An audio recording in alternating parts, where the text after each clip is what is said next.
छोड़ें, कैबिनेट से बाहर जाएं, अपने आप को अदालत में जाके पेश करें, वहां अपने आप को इनोसेंट प्रूव करें, केस लड़ें, फिर आप वापस आइएगा। और यहां ये तमाशा है कि जितना बड़ा क्रिमिनल होता है उसको उतना बड़ा ओहदा दे देते हैं, और सबसे बड़े क्रिमिनल को तो वजीर आजम ही बना दिया आपने, जिसपे अरबों रुपए की मनी लॉन्ड्रिंग थी। वो उसने आके पहला काम क्या किया, अपने केस खत्म किए।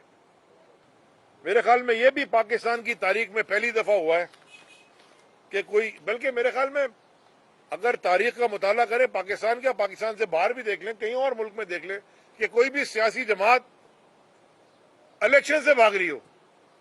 ये तो 14 की 14 इलेक्शन से भाग रही है। ये ना भूलें कि यहां से ये ट्रक पर चढ़ के इस्लामाबाद तक पहुंचा था, आज फॉरेन मिनिस्टर भरे जहाज में चढ़ के पाकिस्तान के टैक्स पेयर के खर्चे में दुनिया में घूम रहा है। दहशतगर्दी की अदालत में फिर बेल के लिए गए थे। अच्छा जी, वो केस क्या है जिसके लिए आज हम गए थे, जिसमें आप सबने मेरी फिटनेस चेक की दीवार फैलाने की, यानी कि अटैक हम पे हुआ डीसी के दफ्तर में, पथराव हम पे हुआ, हवाई फायरिंग बाहर पीपल्स पार्टी वालों ने की, पुलिस वहां तमाशाई बनी खड़ी देखती रही, हम जान बचा के चले गए। हम तो प्रेस कॉन्फ्रेंस करने गए थे, मेरे मीडिया के साथी कैमरा मैन सर फटे, मस्जिद के ऊपर हमला हुआ, मस्जिद में जो लोग जिन्होंने पनाह ली थी मस्जिद में भी पथराव किया, वहां भी लोग जख्मी हुए, किसी का हाथ टूटा, कैमरे तोड़े गए आपके।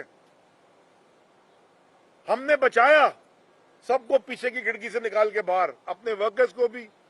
मेरे साथ मैंने भी थे, हमारे साथ एमपीएस भी थे, कैंडिडेट्स भी थे, वो तो सिर्फ बैठे थे रिजल्ट लेने।